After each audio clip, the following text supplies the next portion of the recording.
हम लोग समझेंगे इसमें आज describe the perks of using objects on Salesforce platform, explain the difference between the standard object and custom object, list the types of custom fields and then fields an object can have. Okay, तो object तो सब समझ ही गया है क्या है, ये हम नहीं पढ़ने जा रहे हैं आज लाइन बाय लाइन, का है कि एक्सेल से ही तुम लोग सब चीज़ समझाया, तो हम यहाँ से ओवर भी बताए थे ऑब्जेक्ट का। अच्छा चलो पढ़ लेते हैं हम, तो फिर कुछ अलग बताया होगा। तो Dreamhouse is a realty company that provides a way for customers to shop for homes and contact real estate agents online.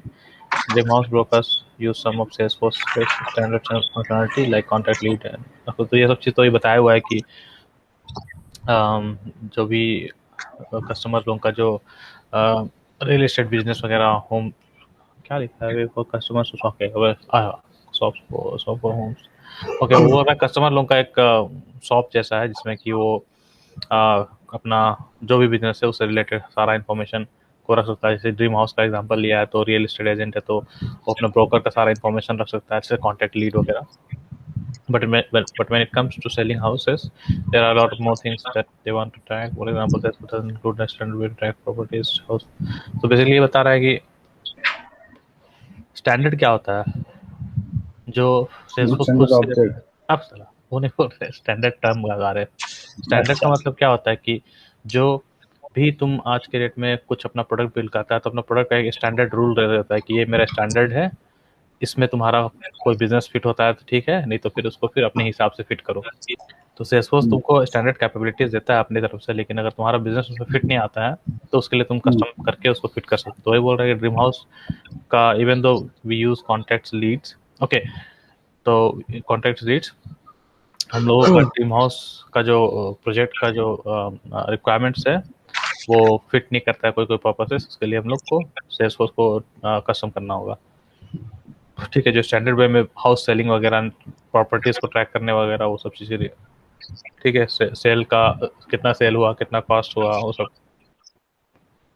Luckily the Salesforce admin D'Angelo knows that the Salesforce platform offers a solution will work with. D'Angelo see how he's building. Let's start with the data model. A data model is more or less what it sounds like. It's a way to model what database looks like in a way that makes sense to home humans. तो basically देखो data model क्या होता है कि ये database तो समझ ही गया, जहाँ स्टोर होता है सब कुछ, एक से ज़्यादा टेबल रख सकते हैं। Table is nothing but Excel file.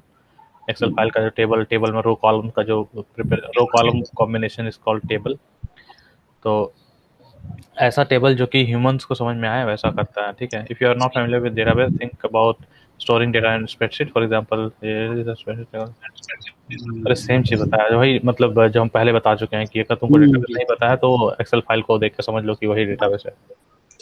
column as field, row as record, database table as object. हाँ, तो वो हम समझाने के लिए बताए थे, लेकिन इन अ वे अगर टेबल का बात करें तो table is combination of rows and columns, ठीक है।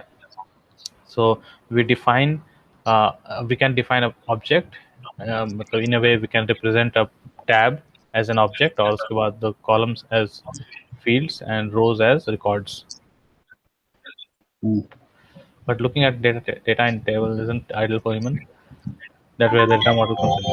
तो टेबल्स को देख के आदमी को समझ में नहीं आएगा। सेल्सफोर्स में अगर हम टेबल खोल देंगे तुम लोगों को नहीं समझ में आएगा, तो उसको समझने के लिए डेटा मॉडल समझना जरूरी है। उसी में डेटा मॉडल का कॉन्सेप्ट आता है कि कैसे वो सिस्टम में कैसे दिखेगा।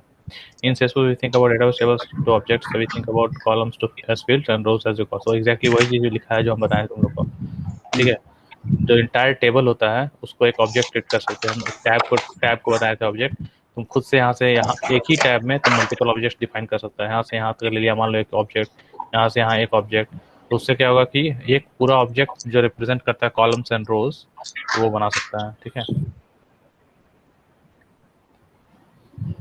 अब आगे देखते हैं। So instead of an account spreadsheet or table, we have an account object with fields and bunch of identical structured rows records. तो वही चीज बता रहा है कि हम लोग का टेबल के जगह में सेल्सफोर्स में ऑब्जेक्ट होता है जो कि रिप्रेजेंट करता है टेबल को, जैसा कि एग्जाम्पल में अकाउंट बताया है, और उसका फील्ड जो है वो रिप्रेजेंट करता है तुम्हारा कॉलम्स को। और आइडेंटिकल रिकॉर्ड स्ट्रक्चर मतलब कि उसका जितना भी रिकॉर्ड आइडेंटिकल हुआ ना, ये यहाँ से देखो, ये रो और ये रो, मतलब डेटा को अगर छोड़ दो तो रो तो आइडेंटिकल ही है। Data is a separate part, data जो इंटर करोगे डेटा, वो डेटा तुम्हारा डिफरेंट हो सकता है।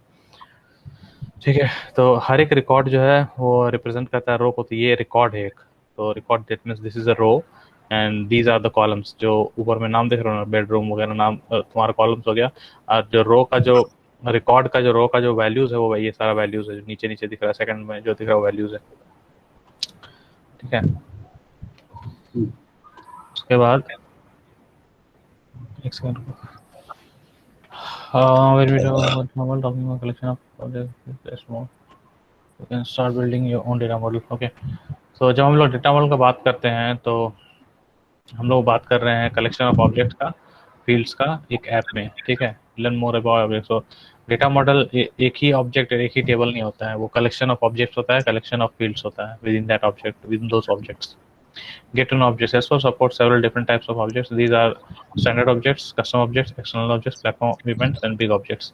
तो अभी तक हम तुम लोगों को सिर्फ स्टैंडर्ड ऑब्जेक्ट, कस्टम ऑब्जेक्ट्स बताए हैं, लेकिन देखो ऑब्जेक्ट कुछ भी हो सकता है। जो ऑब्जेक्ट तुम्हारा फील्ड और फील्ड और मतलब एक kind of a table represent करता है, वो ऑब्जेक्ट होता है। तो सेल्सफोर्स में और भी बहुत सारा टाइप का ऑब्जेक्ट होता है, जिसमें कि एक और है एक्सटर्नल ऑब्जेक्ट्स, एक है तुम्हारा प्लेटफॉर्म इवेंट्स, एक है तुम्हारा बिग ऑब्जेक्ट्स। तो ये सारा हम लोग बाद में और अच्छे से देखेंगे कि ये सब कहाँ कैसे बनता है।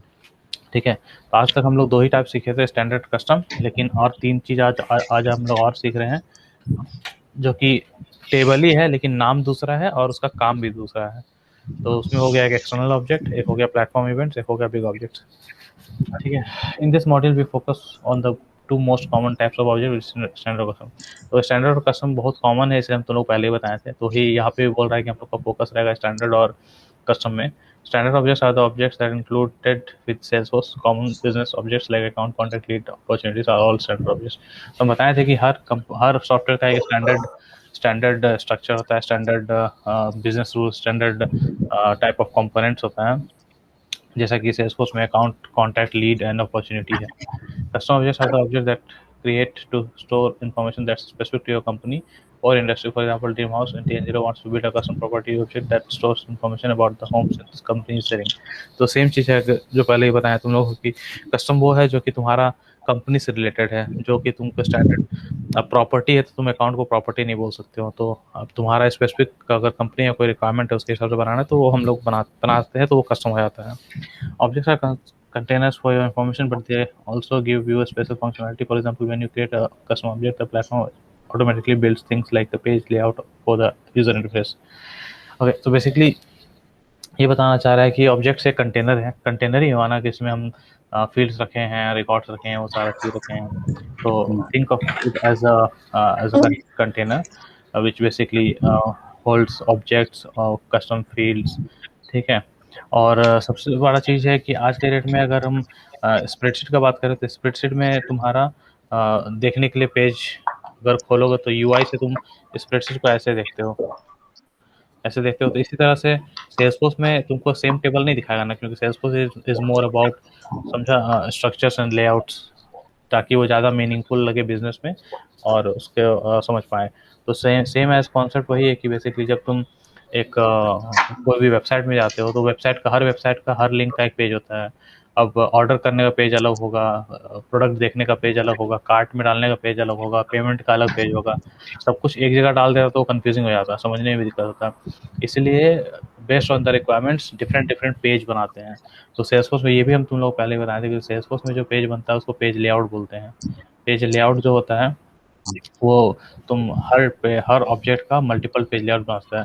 अब मान लो एक्सेल में ही हमको अगर बनाना है, तुमको एक्सेल में कोई चार्ट बनाना है स्टूडेंट का, कॉलेज का, तो एक ही में बना दोगे तो मिक्स होगा, समझ नहीं आएगा। तो तुम क्या करोगे कि या तो एक ही टैब में 3-4 टेबल बना दोगे, एक टेबल स्टूडेंट का, एक टेबल कॉलेज का, एक टेबल टीचर्स का। वैसे ही सेम एज तुम बेसिकली सेल्सफोर्स में कर सकते हो, डिफरेंट ऑब्जेक्ट का डिफरेंट पेज लेआउट्स। लेकिन अब सेम ऑब्जेक्ट में अगर डिफरेंट पेज लेआउट बनाना है तो वही पॉसिबल है। मतलब अगर स्टूडेंट का ही टेबल है मेरा, स्टूडेंट का टेबल में फिर एक्सेल में अगर हम बना रहे हैं और उसमें चाहेंगे नहीं स्टूडेंट का तीन तीन पेज हो, एक पेज में स्टूडेंट का पर्सनल इन्फॉर्मेशन दिखे, एक पेज में स्टूडेंट का मार्क्स वगैरह दिखे, एक पेज में स्टूडेंट का सेमेस्टर वाइज दिखे। तो जब हम सेम टेबल स्टूडेंट को यूज़ करेंगे तो उसमें हम तीन टाइप का इन्फॉर्मेशन रख सकते हैं। एक में जब खोलेंगे तो उसका प्रोफाइल दिखेगा, एक में खोलेंगे तो उसका मार्क्सिस्ट वगैरह दिखेगा, एक में खोलेंगे तो उसका सेमेस्टर वाइज मार्क्स दिखेगा। तो पॉसिबिलिटी वाइज हर हर ऑब्जेक्ट का एक पेज लेआउट तो होता है, वो डिफाइंड है। वो तुम डिफाइन करो चाहे ना करो, बाय डिफॉल्ट सेल्सफोर्स खुद से एक पेज बना कर देता है जैसे ही तुम उसका ऑब्जेक्ट बनाओगे। लेकिन तुम मल्टीपल पेज लेआउट्स भी बना सकते हो हर ऑब्जेक्ट के लिए, depending on the requirement again, कैसा तुमको देखना है। हो सकता है कि एडमिन को सारा फील्ड दिखे, लेकिन जब सेल्स यूजर को सेल्स से रिलेटेड दिखे, फाइनेंस टीम है तो उसको थोड़ा ज़्यादा दिखेगा कि फाइनेंस टीम को प्राइस भी देखना होता है। तो मान लो सेल्स बंदा को दिख रहा है खाली उसका नाम, उसका पोजीशन, उसका रोल, लेकिन फाइनेंस को दिख रहा है वो बंदा को हायर किए तो उसका सैलरी कितना दे रहे हैं। ठीक है, तो दो पेज हो गया। एक पेज में सेल्स का बंदा जब खोला तो उसको सेल्स से रिलेटेड दिखा, लेकिन जब फाइनेंस का बंदा खोला तो सेल्स का साथ साथ उसको उसका सैलरी और डिटेल्स दिखेगा बेसिकली, क्योंकि वो फाइनेंस को ही देखता है। वही ना जो हम लोग किए थे सीट 1 सीट 2 सीट 1 बनाए थे ना। नहीं सीट 1 सीट 2 तो तुम्हारा दो, अगर सीट 1 सीट 2 कौन सा बोल रहा तुम, स्प्रेडशीट में जो बनाए थे? हाँ स्प्रेडशीट में बनाए थे। नहीं उस समय तो हम एग्जांपल दे रहे थे ऑब्जेक्ट 1 ऑब्जेक्ट 2 ना, सीट 1 को एक ऑब्जेक्ट लिए थे, सीट 2 को एक ऑब्जेक्ट लिए थे। हम जो एग्जांपल बताएं उसमें सेम सीट 1 में ही डिफरेंट व्यूज है बेसिकली, समझा? अब मान लो ऐसे ले लो ना कि एक प्रॉपर्टी तुम्हारा ऑब्जेक्ट है। प्रॉपर्टी ऑब्जेक्ट में सेल्स का बंदा को सिर्फ ये दिखना चाहिए कि कितना में बेचना है और सेल्स और समझ गए लेआउट। हाँ हाँ, तो वही है बेसिकली लेआउट पूछ रहे हैं। वो क्या है लेआउट बताओ। अरे वही तो बता रहे थे, साला टोक दिया बीच में। लेआउट ही तो बता रहे हैं कि जब सेल्स का लेआउट तो हम समझ ले, मतलब उसको वो दिखना चाहिए जिसको हम एडमिन डिफाइन करेगा वही उसको दिखेगा। हाँ सेल्स वाला को सेल्स दिखेगा, मार्केटिंग वाला मार्केटिंग वाला दिखेगा, उस अलग हाँ हाँ, वो अलग चीज़ है, वही सेम चीज़ है। क्योंकि जब हम एक, वही तो बता रहे हैं ना, सुन लो पूरा पहले। प्रॉपर्टी ऑब्जेक्ट जब बनाए हैं, प्रॉपर्टी ऑब्जेक्ट में मान लो तुम्हारा 10 फील्ड है, 5 फील्ड दिखाता है उस प्रॉपर्टी के बारे में कि प्रॉपर्टी का नाम क्या है, प्रॉपर्टी का डायमेंशंस क्या है रूम का, प्रॉपर्टी का सेलिंग प्राइस क्या है, प्रॉपर्टी का एड्रेस क्या है। तो वो एक कॉमन चीज़ है जो कि हमको कोई दिक्कत नहीं है सेल्स को दिखाने में, फाइनेंस को दिखाने में, एचआर को दिखाने में, या फिर मैनेजर्स को दिखाने में। लेकिन अब अगर हमको उसका कॉस्टिंग का इन्फॉर्मेशन सिक्योर रखना है कि नहीं, कॉस्टिंग सिर्फ फाइनेंस का बंदा को जानना चाहिए क्योंकि वो मेरा फाइनेंस होल्ड करता है, वो मेरा प्रॉफिट कैलकुलेट करेगा, तो कॉस्ट हम सेल्स को नहीं दिखाएंगे, क्योंकि सेल्स को कॉस्ट दिखाएंगे तो फिर सेल्स उसके हिसाब से ज़्यादा इंसेंटिव मांग सकता है। तो सेम पेज होगा लेकिन सेम पेज में डिफरेंट फील्ड्स होगा, लेकिन 5 फील्ड सेल्स को दिखेगा और बाकी 5 फील्ड जो कॉस्ट से रिलेटेड है, इतना कॉस्ट लगा बिल्डिंग बनाने में, सामान गिराने में, ट्रैवल में, वो कॉस्ट से रिलेटेड इन्फॉर्मेशन सिर्फ फाइनेंस को देखेगा। अब एचआर है तो एचआर को क्या जरूरत है अगेन कॉस्ट देखने का, उसको क्या जरूरत है सेलिंग प्राइस देखने का, उसको क्या मतलब है कि हाँ भाई हमको सिर्फ ये देखना है कि वो से प्रॉपर्टी क्या सेल कर रहे हो, उसके हिसाब से अपना रूल रेगुलेशन बना के हम उसको ही करेंगे। तो वही चीज़ है, मतलब हर आइडिया, हर रिक्वायरमेंट के हिसाब से तुम एक ही ऑब्जेक्ट का मल्टीपल पेज बना सकता है, ताकि उसी के हिसाब से इन्फॉर्मेशन को तुम हर पेज में दिखाओ। हम 4 पेज बना दिए, एक पेज को डाल दिए सेल्स का प्रोफाइल में, एक पेज डाल दिए एचआर का प्रोफाइल में, एक पेज डाल दिए कॉस्ट फाइनेंस का प्रोफाइल में। तो जैसे ही वो लॉगिन करेगा फाइनेंस लॉगिन से, तो उसको सिर्फ फाइनेंस रिलेटेड प्रोफाइल दिखेगा, पेज दिखेगा, वैसा है, समझा? आगे बढ़े।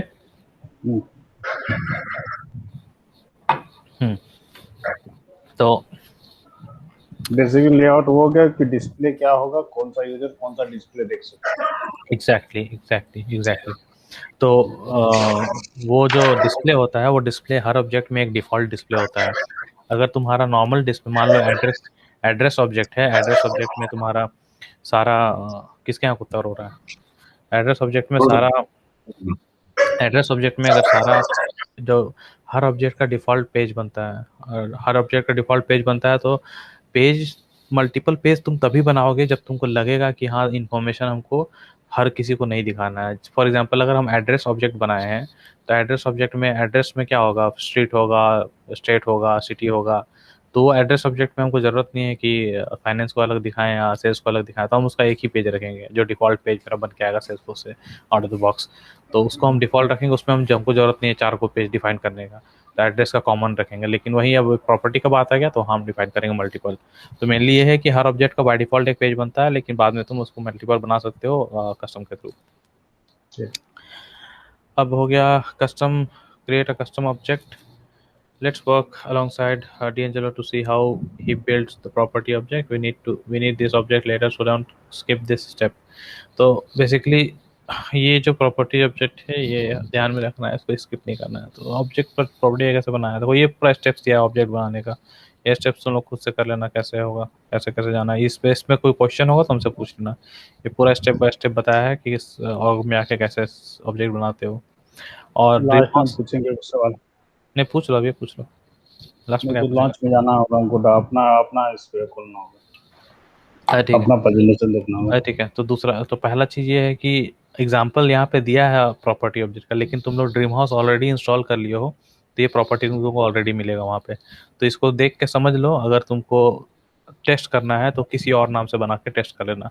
लेकिन प्रॉपर्टी नाम से बना हुआ है ऑलरेडी, तो तुम हो सकता है नहीं बना पाओ ये वाला, क्योंकि ड्रीम हाउस जब इंस्टॉल किया था तो ड्रीम हाउस तुमको ऑलरेडी प्रॉपर्टी बना के दे दिया है ऑलरेडी।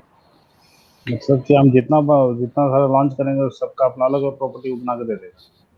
कल लॉन्च करेंगे, मतलब प्रॉपर्टी लेवल दे दिया ना वो, प्रॉपर्टी बना के दे दिया है, हम लोग इससे पहले एक बार बनाए हैं। प्रॉपर्टी कहाँ बनाया, प्रॉपर्टी देखिए क्या बात करता है। नहीं प्रॉपर्टी ड्रीम हाउस में ऑटोमेटिक इंस्टॉल हुआ होगा रे। ड्रीम तो हाउस, पता है ड्रीम हाउस जब इंस्टॉल किया होगा तो प्रॉपर्टी ऑब्जेक्ट खुद से बना होगा। वही ना, उसमें प्रॉपर्टी ऑब्जेक्ट में तुम लोग 2 फील्ड बनाया है। एक फील्ड बनाया था नेगोशिएबल की समथिंग, और एक प्री क्वालिफाइड वाला क्वालिफाइड। हाँ, तो वो 2 फील्ड बनाया है तुम लोग। इसमें ऑब्जेक्ट पहले से ही ड्रीम हाउस इंस्टॉल किया तो उससे इंस्टॉल हो गया होगा। ये ऑटोमेटिक हो जाता है। नहीं, ऑटोमेटिक कुछ नहीं होता है। ड्रीम हाउस ऐप इंस्टॉल किया बे। ऐप क्या होता है?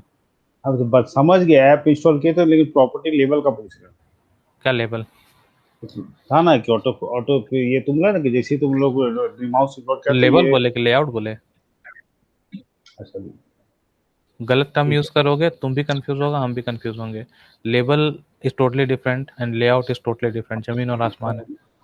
तो लेवल मत बोलना, लेआउट। लेआउट ऑटोमेटिक बनता है, तो लेआउट इसीलिए ऑटोमेटिक आया। तो सबसे बड़ा बात है, अगर हम पीछे जाएंगे ऐप में, जब भी तुम कोई ऐप इंस्टॉल कर रहा है तो ऐप, व्हाट इज ऐप?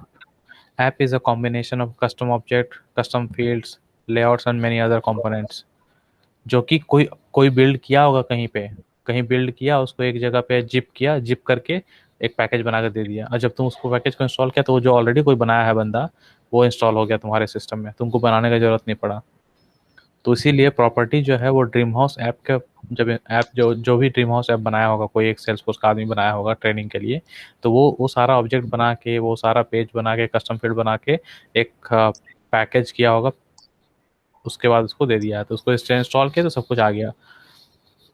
इसीलिए हम ये बोल रहे हैं कि ये अगर एग्जांपल लोगे, तो ये एग्जांपल में अगर प्रॉपर्टी बनाने जाओगे तो जिस प्लेग्राउंड में तुम लोग अभी है ऑटोमेटिक वाला, इसी में तुम ड्रीम हाउस इंस्टॉल किया है, तो इसमें तो नहीं बनेगा। अगर तुमको प्रॉपर्टी ही टेस्ट करना है, सेम स्टेप टेस्ट करना है, तो या तो एक नया प्लेग्राउंड बनाओ या फिर एक नया डेवलपर एडिशन और बनाओ, वहाँ पे ये तुम प्रॉपर्टी बना पाओगे। लेकिन सेम प्लेग्राउंड में अगर ड्रीम इंस्टॉल्ड है तो उसमें नहीं बना पाओगे।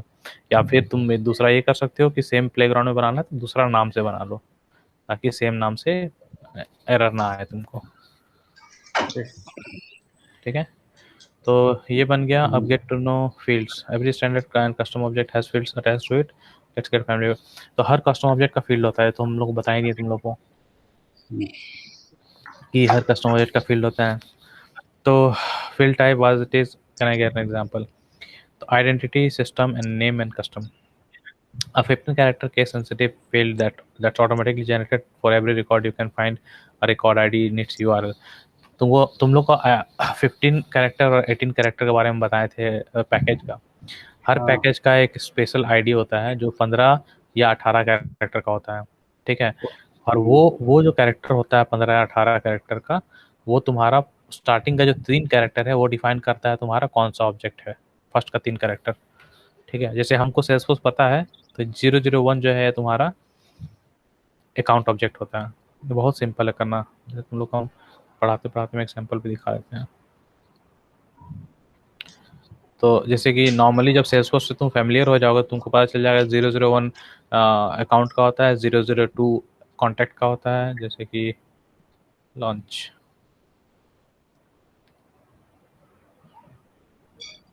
और ये सब कुछ तुम यूआरएल से टेस्ट कर सकता है। जैसे मान लो ये लाइटनिंग खुल गया ऐसे ऐसे, यहाँ पे अगर हम लिख देंगे 001 और एंटर कर देंगे, हमारा अकाउंट खुल गया, डायरेक्ट अकाउंट खुल गया यहाँ पे, ऑल अकाउंट। इसी तरह से अब हम यहाँ पे जाएंगे .com के बाद फिर से लिख देंगे यहाँ पे 002। जब चूंकि हमको याद है क्या होता है, अभी कॉन्टैक्ट खुलेगा। तो कुछ गलती की हम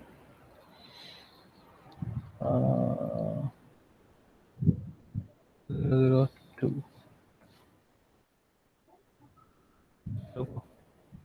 15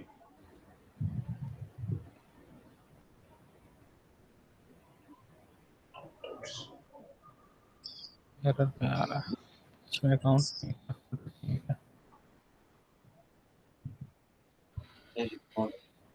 ओके, ये एरर दे रहा है। ऐसे क्लासिक में दिखाते हैं तुम लोग को हम, उसमें कुछ प्रॉब्लम होगा।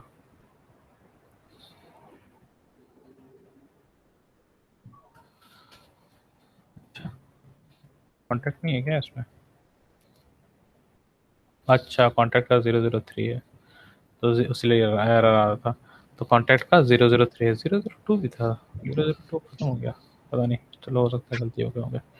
तो बेसिकली वही बोलना है कि हर 3 कैरेक्टर जो है वो डिफाइन करता है तुम्हारा कौन सा ऑब्जेक्ट है वो। तो ये जो स्टैंडर्ड ऑब्जेक्ट का डिफाइंड है 1 2 3 4 करके डिफाइंड है ऑलरेडी स्टैंडर्ड ऑब्जेक्ट्स का। उसी तरह से कस्टम ऑब्जेक्ट जो बनाते हो तो कस्टम ऑब्जेक्ट का सेल्सफोर्स खुद से बना के देता है। तो मेनली ये बताना चाह रहा है कि आज के डेट में अगर तुमको एक्सेल फाइल में कोई टैब पहचानना है तो तुम अभी मैनुअली टैब में जाके नाम लिख देते हो, सीट 1 के जगह में लिख दिया स्टूडेंट, सीट 2 के जगह लिख दिया जाके तुम कुछ भी, तो वो तुम्हारा आइडेंटिफायर हो गया। उसी तरह से सेल्सफोर्स में हम नाम तो लिख नहीं सकते क्योंकि हजारों लाखों रिकॉर्ड बनेगा, तो रिकॉर्ड का नाम। अच्छा, फिर जब एक्सेल में ही जब हम इंफॉर्मेशन स्टोर करना स्टार्ट करते थे, यहाँ नंबरिंग दे देते हैं 1 2 3 4 5 6। तो हम बोलेंगे कि हमको इसका जानना है तो तुम बोलोगे A10 बोलोगे, मतलब ये 8348 वाला रिकॉर्ड। तो सेल्सफोर्स में क्या होता है, ये A10 के जगह में वो एक special identifier Salesforce automatically generate करता है कि तुमको वो रिकॉर्ड कैसे होगा भाई, तो उसका एक 15 से 18 डिजिट का आईडी होता है। ठीक है। System read only fields that provides information about a record from the system, like when the record was created or when it was changed। तो सिस्टम फील्ड्स जो होता है, क्या होता है कि तुम जब भी कोई ये सिस्टम फील्ड जितना भी होगा ना, हर ऑब्जेक्ट में, अगेन हर ऑब्जेक्ट में तुम लोग हम बताए थे ना कि हर ऑब्जेक्ट स्टैंडर्ड भी हो सकता है, कस्टम हो सकता है। उसी तरह से फील्ड भी कस्टम या स्टैंडर्ड हो सकता है, बताए थे। तो जो फील्ड में जो कस्टम स्टैंडर्ड होता है ना, तो फील्ड में हर एक ऑब्जेक्ट जब भी बनाओगे तो by default out of the box तुमको सेल्सफोर्स एक सेट ऑफ स्टैंडर्ड फील्ड्स देगा। ठीक है, जब वो सेट ऑफ स्टैंडर्ड फील्ड्स देगा तो उस सेट ऑफ स्टैंडर्ड फील्ड्स में कुछ फील्ड्स जो है ये सब है। तो ये सब फील्ड है, ये बताना चाह रहा है कि ये सिस्टम फील्ड है। सिस्टम फील्ड मीनिंग ये सिर्फ सिस्टम ही इसको मॉडिफाई कर सकता है, नॉर्मल आदमी मॉडिफाई नहीं कर सकता है, नॉर्मल यूज़र मॉडिफाई नहीं कर सकता है, सिर्फ सिस्टम ही मॉडिफाई कर सकता है। इसलिए सारा रीड ऑनली फील्ड्स होता है जो कि सिर्फ तुम रीड कर सकते हो। और जब भी वो तुम्हारा रिकॉर्ड बनेगा तो ये सब रीड ऑनली हो, तो प्लस अपने आप आज एक रिकॉर्ड बनाया तो तुम्हारा डेट आ जाएगा, आज का डेट। फिर लास्ट मॉडिफाई मतलब कि आज जब रिकॉर्ड बनाया 10 दिन बाद कोई उसको अपडेट किया, मान लो लिखा था उसमें नाम राजेश कुमार, तो बाद में उसको कोई विकेश जाकर चेंज कर दिया राजेश पटनायक, तो उसी रिकॉर्ड में दिखाएगा created by Rajesh with the name Rajesh Kumar, लेकिन change by Vikesh with Rajesh Patnaik. तो लास्ट मॉडिफाइड बाय में विकेश का नाम आ जाएगा जो कि विकेश चेंज किया था, और डेट भी ला जाएगा कि राजेश बनाया था। अच्छा, एक क्रिएटेड डेट है, सॉरी, एक क्रिएटेड डेट और क्रिएटेड बाय भी होता है जो यहाँ पे नहीं दिया है, मेंशन नहीं किया है। एक क्रिएटेड बाय होता है, क्रिएटेड डेट। तो जिस दिन आज के डेट में तुम रिकॉर्ड बनाया राजेश कुमार, तो क्रिएटेड डेट में आगे आज का डेट और क्रिएटेड बाय में हो गया राजेश का नाम। 5 दिन बाद उसी रिकॉर्ड को विकेश खोल के चेंज कर दिया, उसमें राइस पटनायक, तो लास्ट मॉडिफाइड हो गया। क्रिएटेड बाय चेंज होगा कि वो हमेशा राइस ही बनाया था इसलिए दिखाएगा, लेकिन लास्ट मॉडिफाइड हो जाएगा विकेश, और डेट हो जाएगा और जिस दिन विकेश चेंज किया है वो राइस पटनायक हो गया।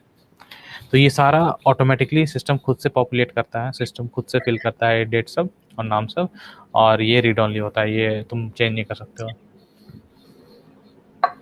ठीक है। दूसरा है नेम, ऑल रिकॉर्ड्स नीड्स।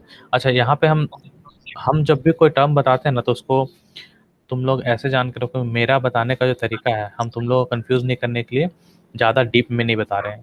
कल को डेट में कोई चैप्टर में अगर तुम पढ़ो कि नहीं ऐसा नहीं, ऐसे भी हो सकता है, इसका मतलब ये नहीं कि हम तुम लोग को वो नहीं बताएं या नहीं है, हम इसलिए नहीं बता रहे हैं क्योंकि आगे चल के अभी बताएंगे तो कंफ्यूज हो जाओगे और वो टर्म पूरा गड़बड़ हो जाएगा, इसलिए बता रहे हैं। चलो आगे, इस जो हम अभी बोलने वाले हैं उसको इग्नोर मानना।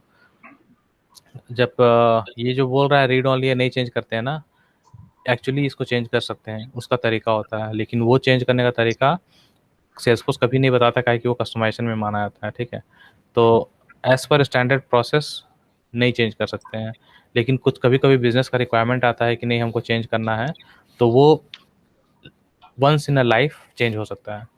ठीक है, वंस इन अ लाइफ तुम्हारा क्रिएटेड डेट चेंज हो सकता है, सॉरी क्रिएटेड बाय जो है ना वो चेंज हो सकता है, लेकिन बाकी सब चीज़ नहीं, तो वो सबका सिनारियो वाइज होता है। लेकिन अभी रूल थंब ये है एज पर द डॉक्यूमेंट कि रीड ऑनली है, चेंज नहीं कर सकते हैं। ठीक है,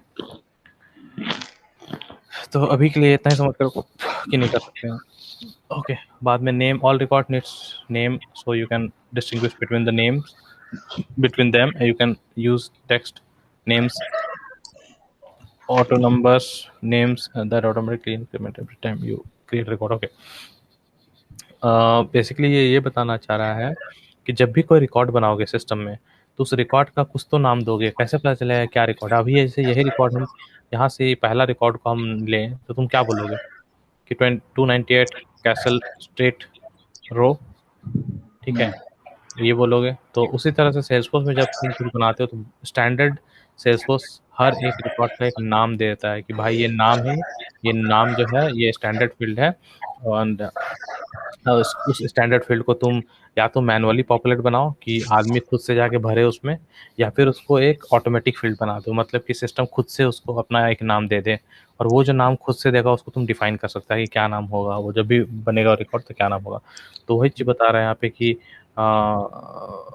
ऑटो नंबर हो सकता है जो कि ऑटोमेटिकली बढ़ेगा, वो नाम अपने आप आ जाएगा, या फिर टेक्स्ट होगा जिसको कि तुम खुद से भर सकते हो।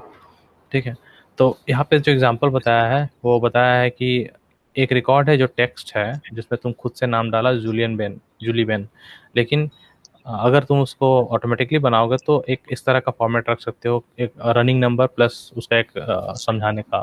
तो मान लो कॉन्टैक्ट है तो CA कॉन्टैक्ट डाल दिए, CA हाइफन, और एक रनिंग नंबर डाल दिए ऑटोमेटिक। तो जब भी रिकॉर्ड बनाओगे तो तुमको नाम जाकर डालने का जरूरत नहीं है, system automatically CA1004 CA1025 CA1026 करके ऑटोमेटिक रनिंग नंबर बनाते रहेगा वो।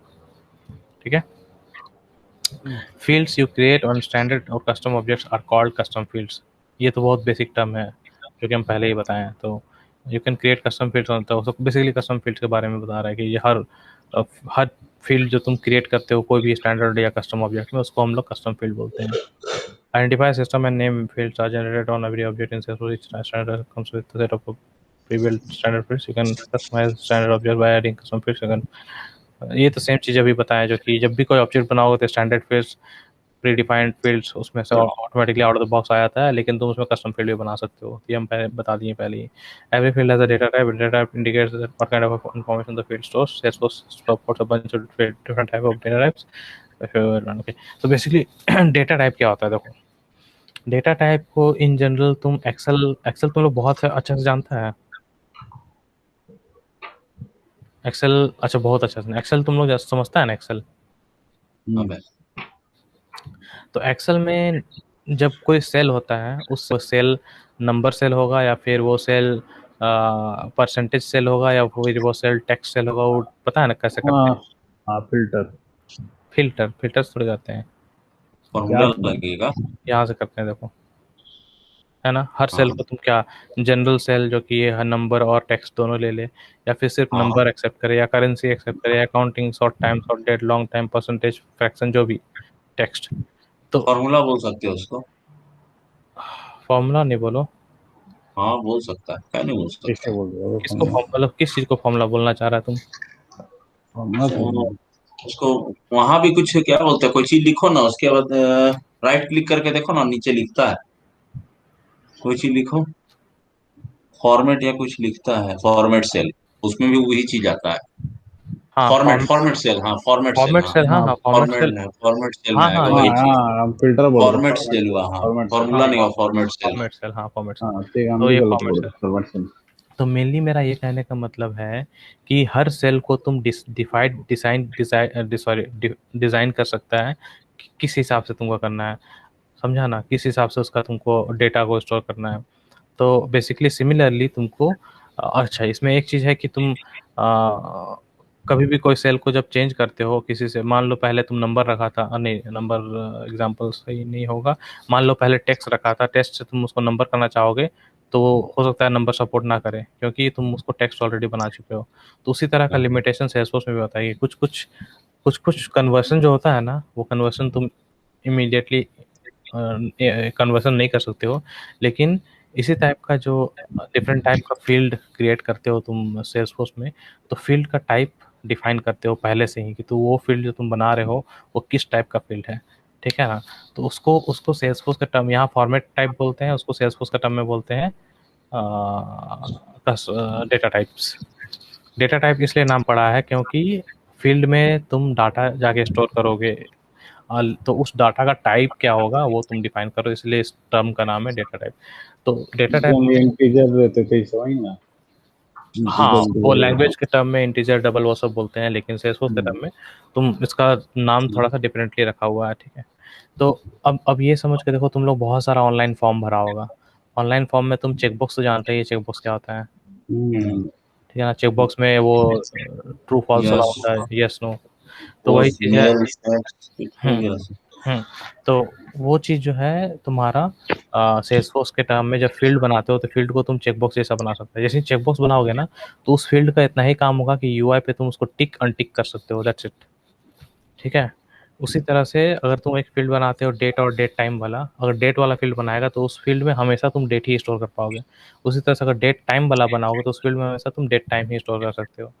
फ़ॉर्मूला फ़ील्ड क्या होता है कि अच्छा, फ़ॉर्मूला फ़ील्ड का कॉन्सेप्ट यहाँ पे ये है, same as Excel file again. Excel में आज हम यहाँ पे कुछ भी लिख सकते हैं, 1+1, ठीक है, यहाँ 2 आ गया। अब यहाँ से इसको अगर मान लो, ओके ऐसे नहीं ऐसे नहीं, ऐसे लिखते हैं, देखो मान लो यहाँ पे 1 है, यहाँ पे 2 है, ये है 4 है 5 है, ठीक है। तो ये रिकॉर्ड हो गया मेरा, ये अगर तो रो का कॉन्स्टेंट है तो रिकॉर्ड हो गया।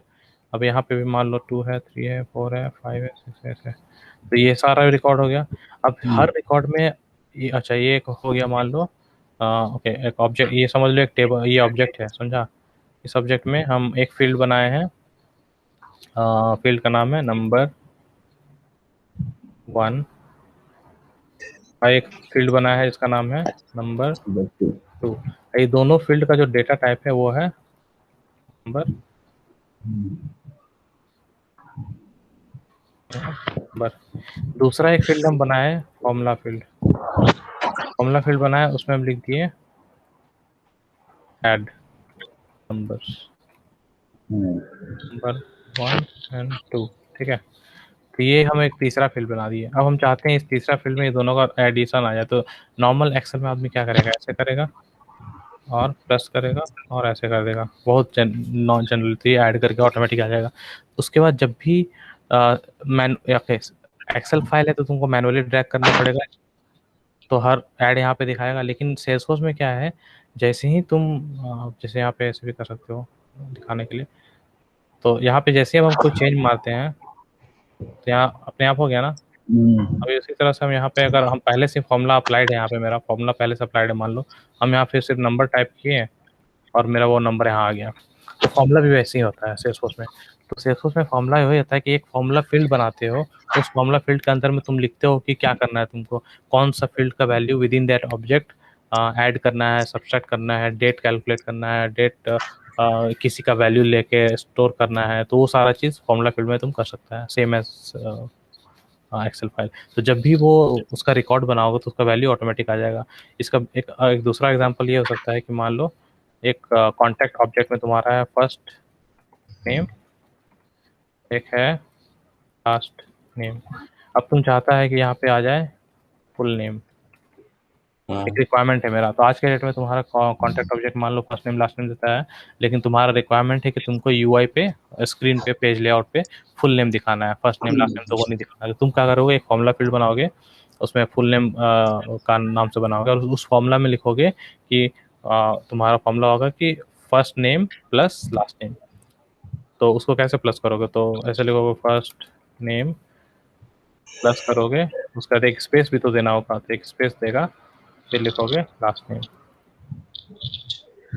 जैसे ही तुम ये लिखोगे फॉर्मूला में, जब भी तुम्हारा रिकॉर्ड बनेगा वो उसको जोड़ के टेक्स्ट को दिखा देगा। तो ये एक बेसिक एग्जांपल हो गया, ठीक है।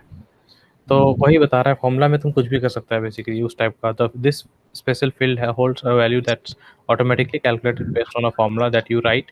For example, D'Angelo can write a formula field that automatically calculates a real agent's commission on home sale.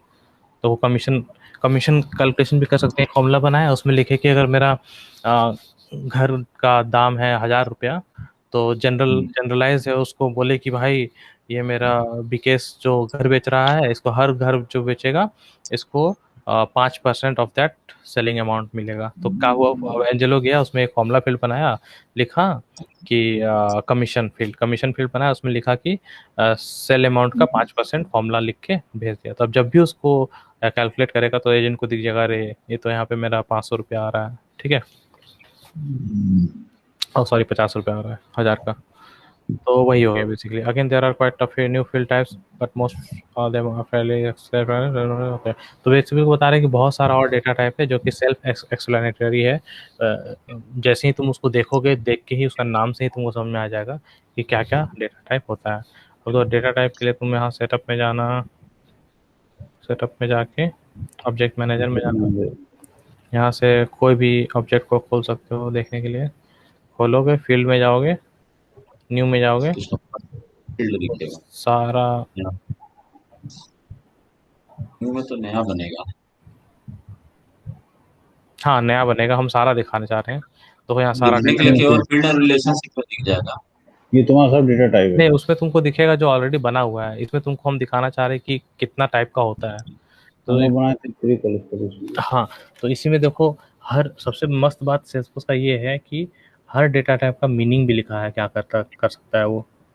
तो इसमें हम लोग आगे चल के धीरे धीरे हर एक डेटा टाइप को हम लोग डिटेल में पढ़ेंगे। कुछ कुछ को तुमको देख के समझ में नहीं आएगा, लेकिन कुछ कुछ जैसे check box, currency, date and time, email, geo location, number, percent, ये सब देख के नाम से ही समझ में आ रहा है कि ये फील्ड क्या करता है, ठीक है ना। लेकिन कुछ कुछ जैसे कि अब लॉन्ग रिच इंक्रिप्टेड URL, ये सारा चीज़ तुम लोग के लिए नया होगा, प्लस एक्सटर्नल।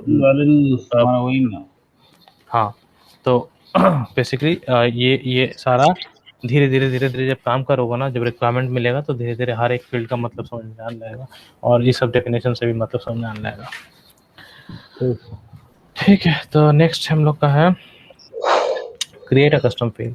अब दो कस्टम फील्ड भी तुम लोग क्रिएट करना ड्रीम हाउस में सीख ही गया है, ठीक है ना। करेंसी का बनाया अगेन हाँ, तो अगेन अगर तुम प्रॉपर्टी में ही बना रहे हो, अगर ये पहले से है तो नहीं बना पाओगे, तो तुमको उसके लिए या तो दूसरा बनाना होगा या फिर दूसरा प्लेटफॉर्म यूज करना होगा, ठीक है। और तो ये भी टर्म वो लोग खुद से बताया कि हम जो तुम लोग बताए थे, यू विल सी और new price field in the list property in the field name custom column. Notice that it says price underscore C. The underscore C part is an easy way to tell that particular field is a custom field. तो ये भी तुम लोग हम बताए थे कि जितना भी आज के डेट में फील्ड बनता है वो सारा कस्टम जो फील्ड या कस्टम ऑब्जेक्ट जो होता है उसमें अंडरस्कोर सी आ जाएगा, जिसको देख के तुम जान सकता है कि ये कस्टम है। ये तुम लोगों को पहले ही बता दिए हैं। उसके बाद है create a record. Record creation भी तुम लोगों को बताए ही थे कि अब मेरा ऑब्जेक्ट बन गया, अब मेरा फील्ड बन गया, अब हम क्या कर सकते हैं, हम रिकॉर्ड बना सकते हैं।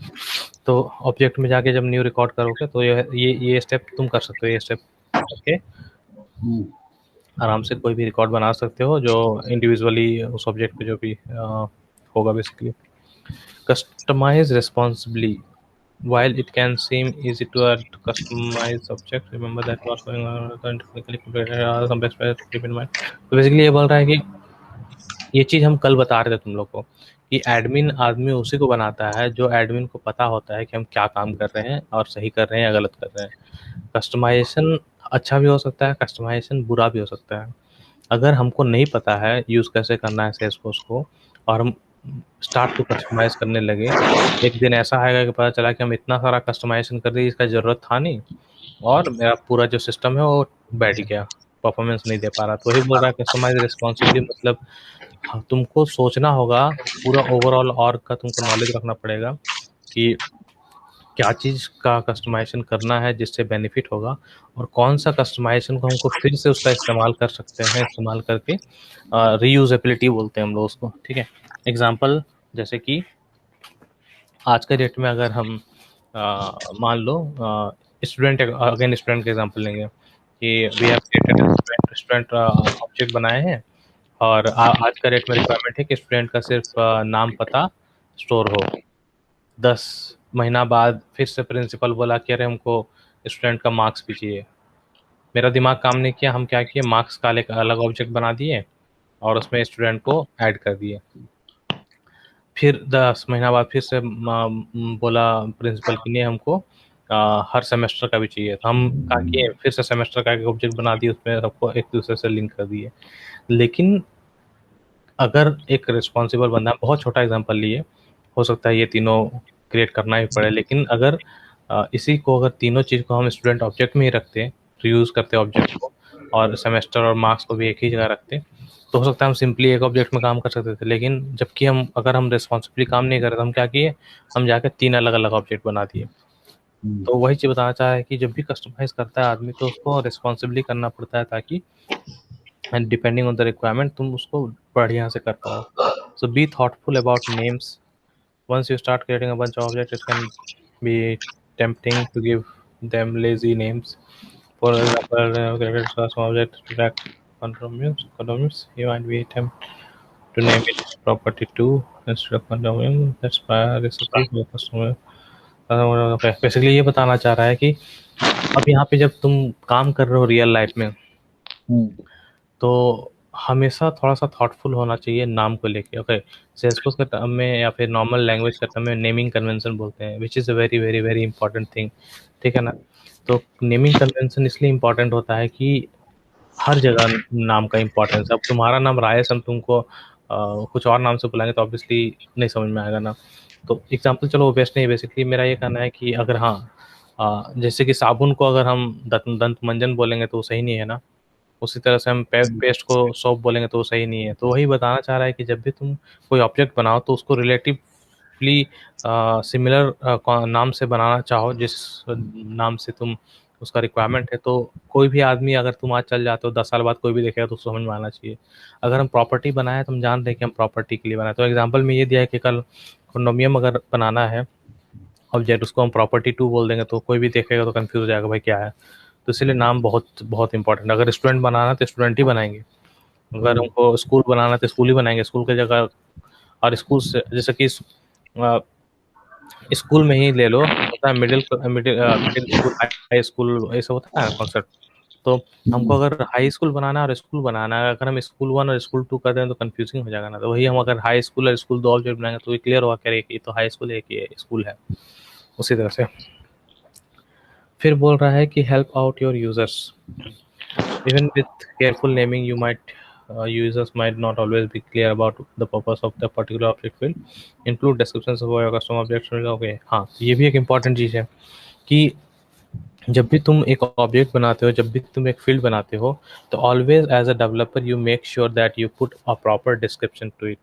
अगर if you are not putting a description, then वो ये बताना चाह रहा है कि people who will be using it might not be familiar with that, ठीक है। तो जैसे कि आज हम बनाए एक फील्ड बनाए थे वही प्री क्वालिफाइड। तो प्री क्वालिफाइड एक जनरल टर्म है, ठीक है।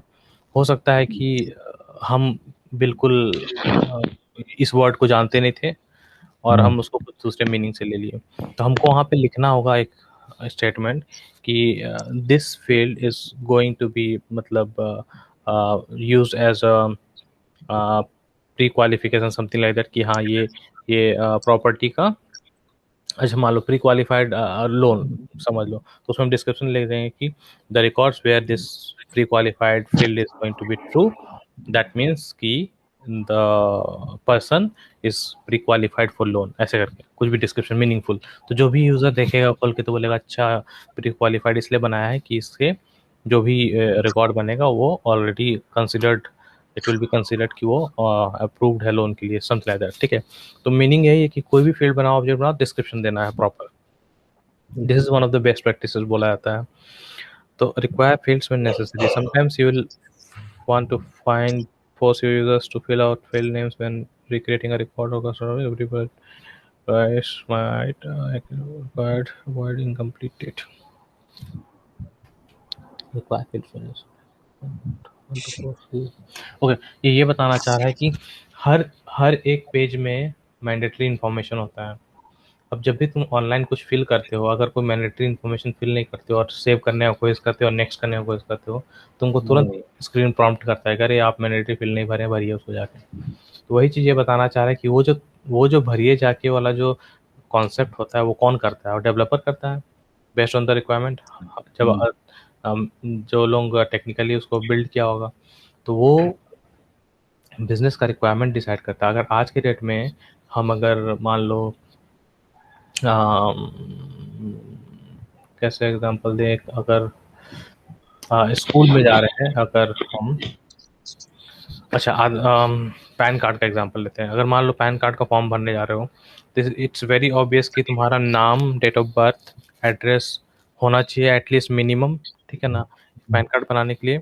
तो जब तुम फॉर्म भरने जाओगे, अच्छा ठीक है, ड्रीम हाउस प्रॉपर्टी का एग्जांपल लेते हैं। जो प्रॉपर्टी, जब भी प्रॉपर्टी का कोई रिक्वेस्ट भेजेगा, तो तुम क्या चाहोगे? तुम एज अ राजेश पटनायक, तुम अगर ड्रीम हाउस ऐप में गया और वहाँ पे कोई प्रॉपर्टी पसंद आ गया, तो और उस प्रॉपर्टी को तुम रिक्वेस्ट करना चाह रहा है कि हाँ हम इसको देखना चाहते हैं, तो एज अ प्रॉपर्टी ऑनर हम तुमसे क्या एक्सपेक्ट करेंगे कि तुम हमको तुम्हारा नाम पता हो, तुम्हारा मिनिमम एटलीस्ट फ़ोन नंबर हो मेरे पास, या तुम्हारा एटलीस्ट ईमेल हो मेरे पास। तो जब हम वो पेज बिल्ड करेंगे तो हम क्या लिखेंगे कि नाम, ईमेल और फ़ोन नंबर मैंडेटरी होना चाहिए।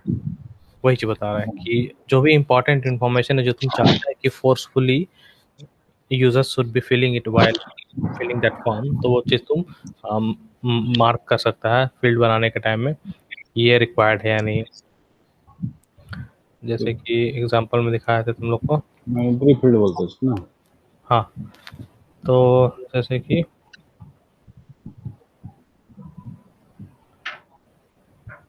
देखो यहाँ है ना, रिक्वायर्ड और ऑप्शनल, यही होता है।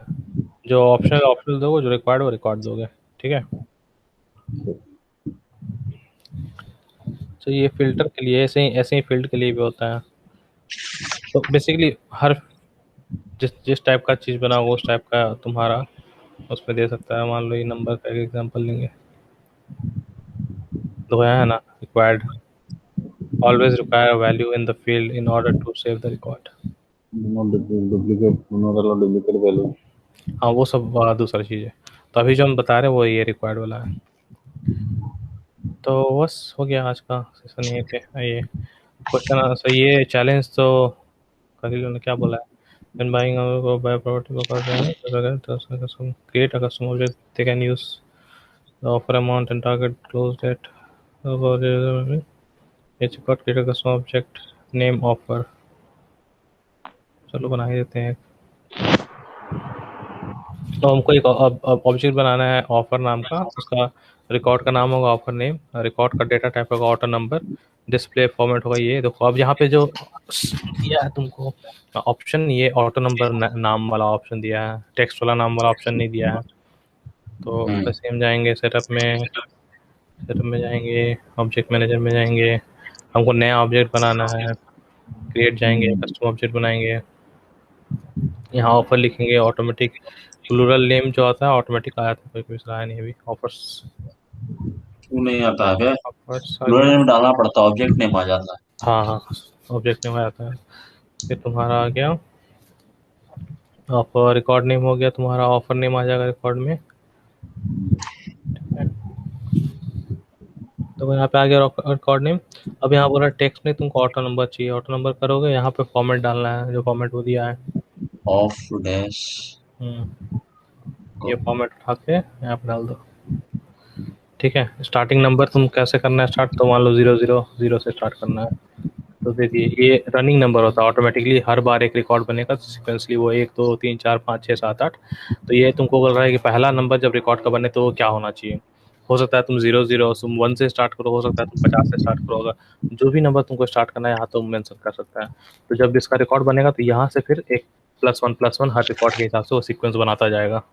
हाँ, हम लोग 1 से बोला है। हाँ मतलब यहाँ 1 से बोला है, 1 से बोला है क्या?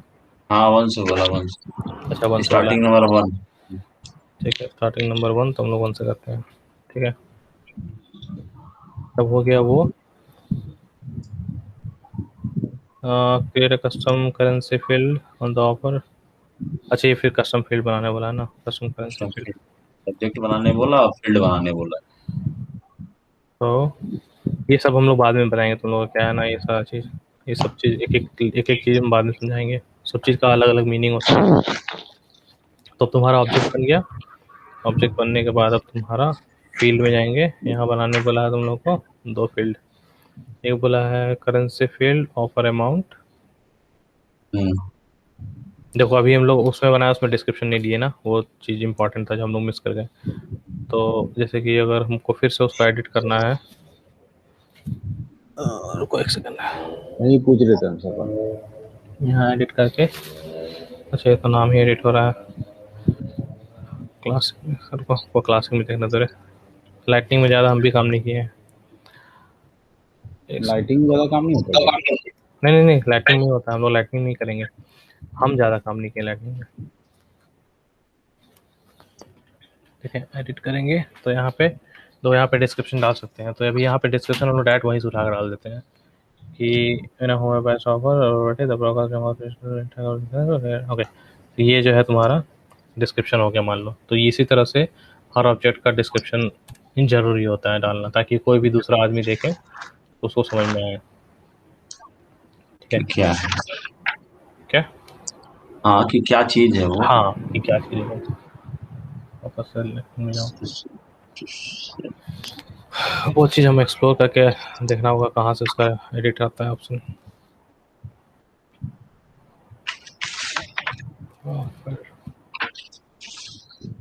अच्छा यहाँ से है देखो,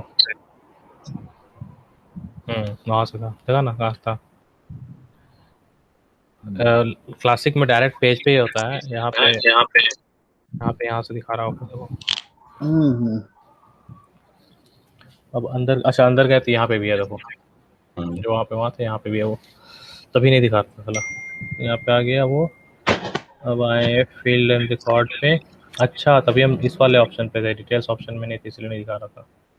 फील्ड इसमें क्या? फील्ड रिलेशनशिप में गए। इसमें क्या फील्ड डिपेंडेंसी क्या आता है? कहाँ? ये सब बाद में बताएंगे, ये सब वही मत समझो। वही हम पूछ रहे थे तुमसे, कुछ ये बाद में। सब बताएंगे आराम से। इसमें बहुत चीज़ तुम लोग बताएंगे ना, तुम धीरे धीरे वो सब धीरे धीरे करेंगे। ओके, अब नया फील्ड बनाने बोल रहा है कौन सा, ऑफर करेंसी अमाउंट। में ऑफर अमाउंट। करेंसी में ऑफर अमाउंट, तो करेंसी में कहें नेक्स्ट किए, ऑफर अमाउंट मारे। अब इसमें भी डिस्क्रिप्शन देना, और डिस्क्रिप्शन यहाँ से ही कॉपी कर लेते हैं हम लोग। ओके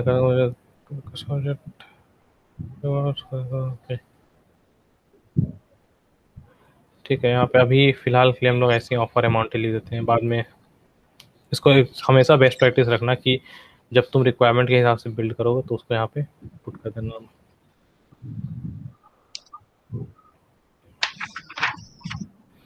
ये सब चीज़ भी बाद में बता देंगे। ये सारा प्रोफाइल है बेसिकली, जो प्रोफाइल का हम बात कर रहे थे सेल्स वगैरह, तो ये सारा प्रोफाइल है। ये देखो ये लेआउट है। अभी ऑफर लेआउट हम तो बनाए नहीं थे, हम तो खाली ऑब्जेक्ट बनाए, लेकिन देखो लेआउट एक ऑटोमेटिक बन गया। यही बात कर रहे थे ना कि लेआउट एक ऑटोमेटिक बनता है, ये ऑटोमेटिक वाला लेआउट है। तो जब भी कोई फील्ड बनाता है ना, तो फील्ड को तुमको कौन से पेज में डाला, अगर मल्टीपल पेज होगा तो तुम्हारा मल्टीपल पेज दिखेगा। तो यहाँ पे तुम बोल सकते हैं कि नहीं हमको पेज में दिखाना है या नहीं दिखाना है। अगर दिखाना है तो टिक यस, अगर नहीं दिखाना तो टिक नो। अभी हमको दिखाना है, अभी हम यस कर दिए। दूसरा फील्ड बनाने बोल रहा है तुमको टारगेट क्लोज डेट। डेट में ये बनाना है डेट में। डेट डेट में गए, नेक्स्ट। यहाँ पे हम मान दिए डिस्क्रिप्शन, सेम स्टेप है, सेव कर दिए, हो गया। ठीक है, ये बन गया। अब देखो ये इतना ही बताया, अब हम इसमें एक रिकॉर्ड हम लोग बना के देखते हैं कैसा बनता है रिकॉर्ड।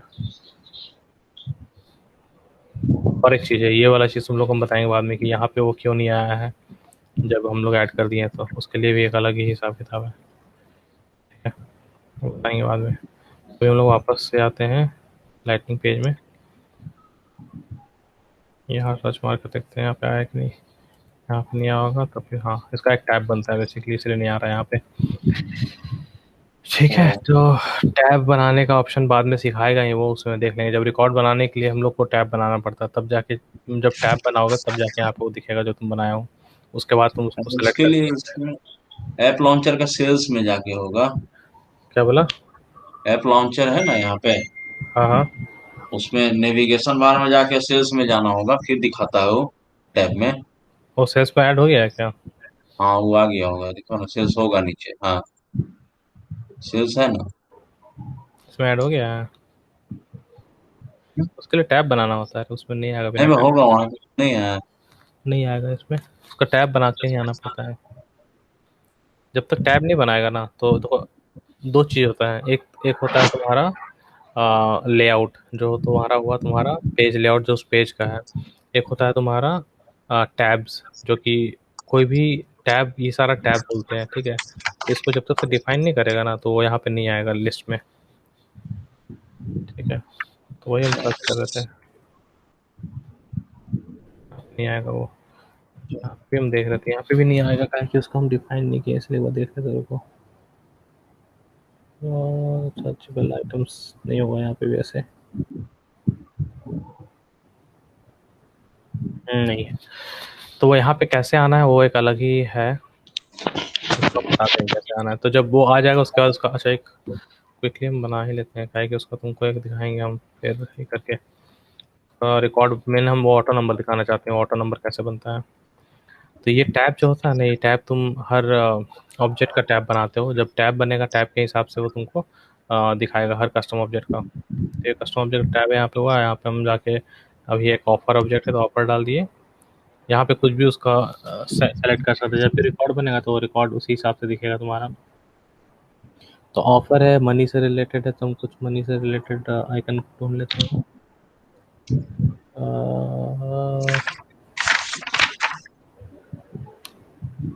ये देखो स्टार्टिंग, यस ठीक है, हो गया। इसको ये इसका अलग एक्सरसाइज होगा जिसमें हम लोग समझेंगे, तो अभी ज़्यादा दिमाग लगाना है। अब जैसे ऐड हो गया, अब भी हमको दिखेगा हर जगह। अब हम इसको यहाँ पे रिफ्रेश करेंगे,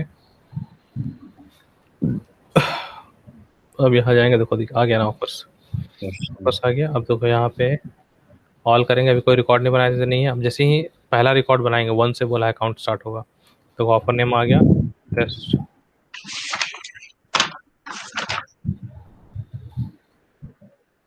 ऑफर अमाउंट कौन सा करेंसी बनाए थे ना? तो करेंसी बनाए थे ना, इसलिए हर कुछ टाइप नहीं हो पा रहा है, कुछ कुछ टाइप हो रहा है। ठीक है, देखो वो भी एक वैलिडेशन है। डेट है तो यहाँ पे डेट डाल दिए, सेव किए, देखना इसमें एक नंबर आ जाएगा, देखो है ना वो F001।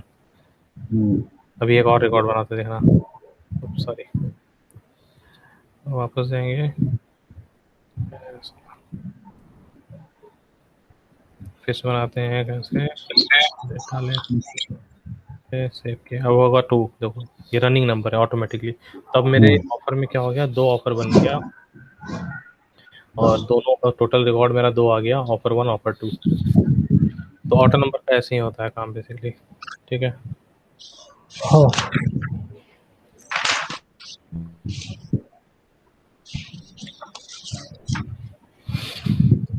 ओके, तो ये हो गया हम लोग का आज। तो आज के लिए इतना काफ़ी है।